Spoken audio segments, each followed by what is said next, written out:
kur bëni mekot, vinin paciente nga Igumenica, që kishin pak a shumë mentalitetin shqiptar. Dhe sa po vinte sondën e ekos profesori për të parë, dhe pyetje e parë që bënin, thoshnin, doktor, çfarë është vajzë apo djalë? Sinqerisht ai nxehej.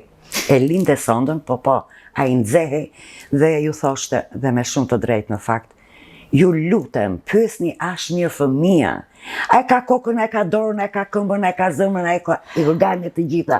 Në rregull, çfarë ju duhet ju seksi? Dhe unë kur mbarova gjithë kohën time të specializimit, profesori më mbante shumë afër, në fakt më donte shumë, më ka dhënë një këshill dhe më ka thënë, dy gjëra më ka thënë profesori.